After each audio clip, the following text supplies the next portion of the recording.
Guys, जैसा कि कल होने वाली है सेंसेक्स की एक्सपायरी, साथ ही साथ कल एक इंपॉर्टेंट इवेंट भी होने वाला है। आरबीआई पॉलिसी का अनाउंसमेंट आने वाला है 10 बजे के आसपास। सुबह आरबीआई गवर्नर आके स्पीच अपनी देने वाले हैं कि किस तरह से आगे के लिए पॉलिसी फॉर्म हो रही है, जो कि स्पेशली बैंक निफ्टी को भी इंपैक्ट करती है और पूरे मार्केट को भी इंपैक्ट करती है। तो किस तरह से कंप्लीट एनालिसिस बन रहा है सेंसेक्स का, निफ्टी 50 का और बैंक निफ्टी का, उसके बारे में डिटेल में बात करने वाले हैं। तो स्वागत है आपका एक और डेली एनालिसिस वीडियो में। सबसे पहले हम लोग यहाँ पे बैंक निफ्टी के चार्ट को चेकआउट कर लेते हैं। आरबीआई पॉलिसीज जो रहती हैं सबसे ज्यादा बैंक निफ्टी को ही इंपैक्ट करती हैं।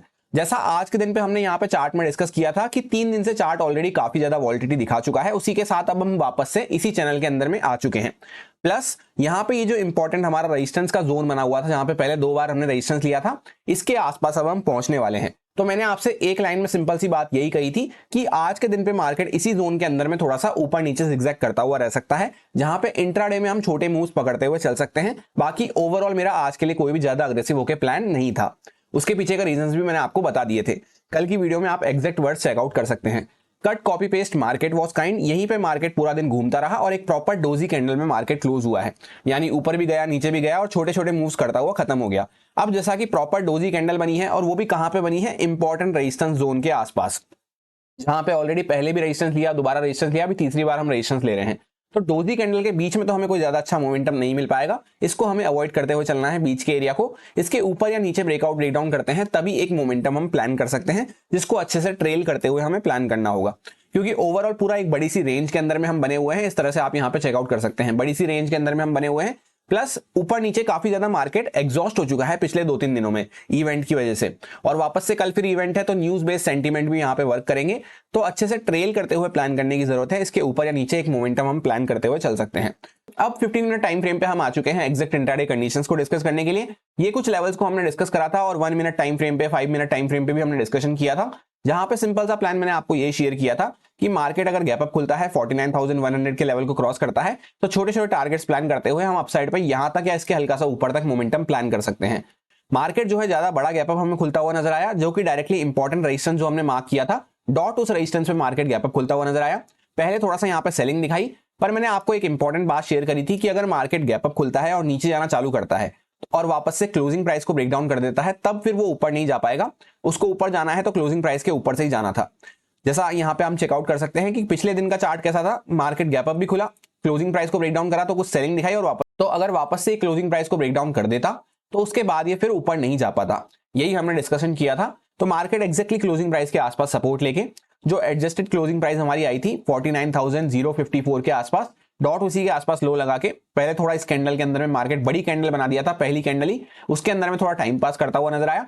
फिर एक अपसाइड पे हमें मोमेंटम देखने को मिला, जहां पे जो एग्जैक्ट नेक्स्ट रेजिस्टेंस हमने डिस्कस किया था, ये पीछे के लेवल का यहाँ पे हाई लगा हुआ था, इस तरह से यहां तक मार्केट डॉट जाता हुआ नजर आया और वापस से वहां से एक रिट्रेसमेंट हमें देखने को मिल रहा है। तो ओवरऑल दिन मैंने आपसे कहा था कि इसी जोन के अंदर में मैं पूरा दिन प्लान कर रहा हूं, इस तरह से मार्क करके मैंने आपको बताया था। वहीं पे मार्केट ऊपर नीचे घूमता रहा, और मॉर्निंग में एक छोटा सा बाइंग का मूव जैसा हमने प्लान किया था कि ये सेलर्स यहाँ पर ट्रैप हो सकते हैं गैप अप के केस में, तो उसमें एक छोटा बाइंग का मूव हम प्लान करते हुए चल सकते हैं, जिसमें हमें 150 से 200 पॉइंट के आसपास ट्रेल करते हुए चलने की जरूरत है, या प्रॉफिट बुक करते हुए चलने की जरूरत है। तो market was kind cut copy paste वैसा ही होता हुआ नजर आया। कैसी रही आज की आपकी निफ्टी 50 एक्सपायरी, बैंक निफ्टी को आपने ट्रेड करा, निफ्टी 50 को किस तरह का मोमेंटम आपने कैप्चर किया, कमेंट करके जरूर बताना। अब यहाँ पे आगे के लिए सिंपल सा प्लान है। सबसे पहले इन सारी ड्राइंग्स को यहाँ पे रिमूव कर लेते हैं और आगे के लिए डिस्कशन करते हैं। तो एक अच्छा मोमेंटम करने के बाद, जहां से ये अच्छी सेलिंग हुई थी, उसके बाद फर्स्ट रिट्रेसमेंट लेके मार्केट गिरना चालू किया था। अभी उसी लेवल के आसपास मार्केट यहाँ पे थोड़ा सा होल्ड करता हुआ नजर आ रहा है, प्रॉपर रेंज हमें देखने को मिल रही है। तो इसके बीच में हमें ज्यादा अग्रेसिव होकर कुछ भी प्लान नहीं करना है। ओवरऑल पूरा एक यहाँ पे ट्रेंड के बीच में, एक मोमेंटम के बीच में भी हम बने हुए हैं, सेंटर पार्ट में एकदम चल रहे हैं। उसी के साथ यहाँ पे एक प्रॉपर रेंज के अंदर में बीच में बने हुए हैं। तो यहाँ पे मैं ज्यादा अग्रेसिव होकर कुछ भी प्लान करने में इंटरेस्टेड नहीं हूं। और जैसा मैंने आपसे कहा, 10 बजे के आसपास, 10 AM के आसपास स्पीच चालू होगी गवर्नर की। तो उसके पहले तो वैसे भी हो सकता है मार्केट इसी रेंज में पड़ा रहे, या गैप अप खुल गया तो वहीं पे पड़ा रहे।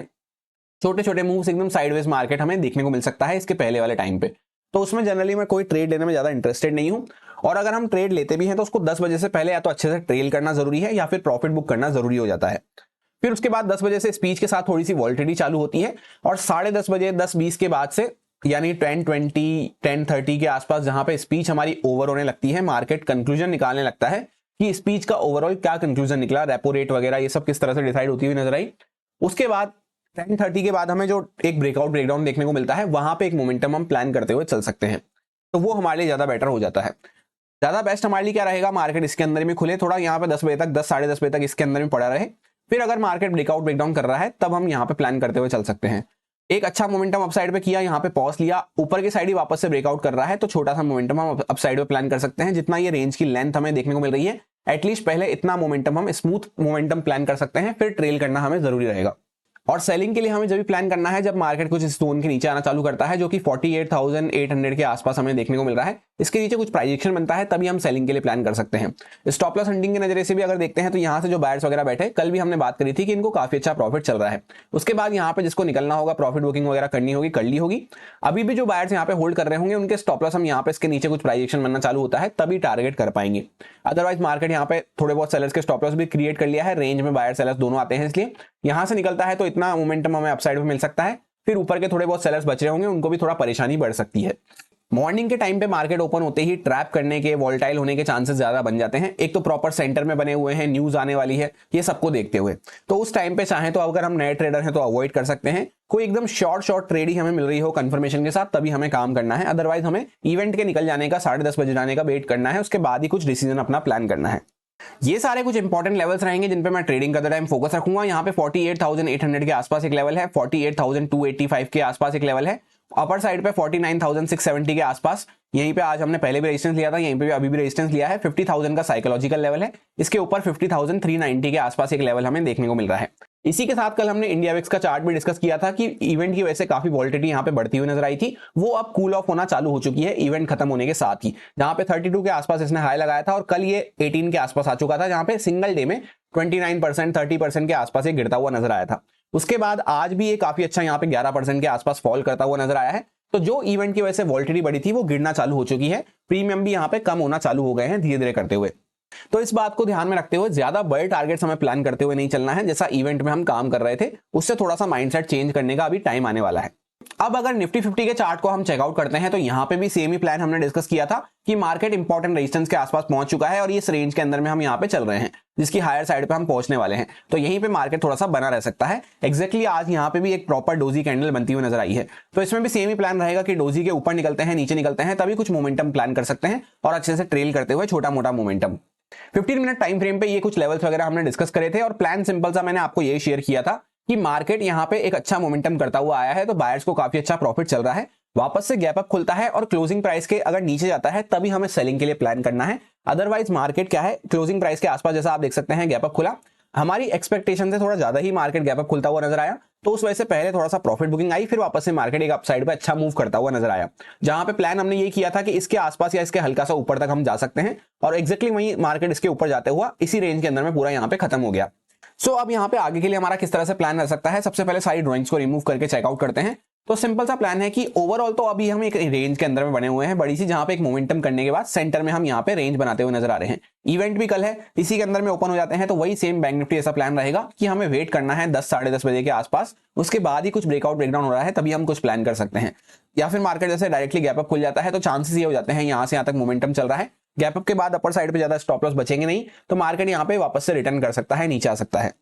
और सेलिंग के लिए सिंपल रहेगा, इसके नीचे ही हमें कुछ प्राइस एक्शन बने तभी प्लान करना है, क्योंकि मल्टीपल टाइम यहाँ पे मार्केट सपोर्ट ले चुका है। इसके नीचे अगर अगली बार आना चालू करता है और प्राइस एक्शन बनाता है तो हो सकता है ये जो बायर्स वगैरह बैठे हैं ये भी प्रॉफिट बुक करना चालू कर दें, तो फिर हमें यहाँ पे थोड़ा सा करेक्शन, थोड़ा सा प्रॉफिट बुकिंग वगैरह देखने को मिल सकती है। जैसे मार्केट गैप डाउन खुलता है तो यहाँ पे इसके अंदर में गैप डाउन खुल रहा है, तब तो उसको एक रेंज के अंदर में ही हम कंसिडर करेंगे। इसके बाहर कुछ गैप डाउन खुलता है तब क्या होगा, ये जो यहाँ पे बायर्स वगैरह आए हैं ये ट्रैप होते हुए नजर आ सकते हैं, तो हो सकता है पहले मार्केट थोड़ा सेलिंग में जाए, उसके बाद वापस से यहाँ पे एक वॉलेटाइल जोन में हम बने हुए हैं तो वापस से मार्केट रिवर्स करता हुआ नजर आ सकता है। ये सारे कुछ इंपॉर्टेंट लेवल्स रहेंगे जिन पे मैं ट्रेडिंग करते टाइम फोकस रखूंगा। यहाँ पे 22,909 के आसपास एक रेजिस्टेंस हमें देखने को मिल रहा है, इसके अंदर में ही पूरा यहाँ से यहाँ तक 696 के आसपास ये पूरा रेंज हमें देखने को मिल रही है। इसके नीचे अगर निकलते हैं तो 500 का साइकोलॉजिकल लेवल है, 415 के आसपास एक माइनर लेवल आता है, फिर यहाँ पे 247 के आसपास एक लेवल है।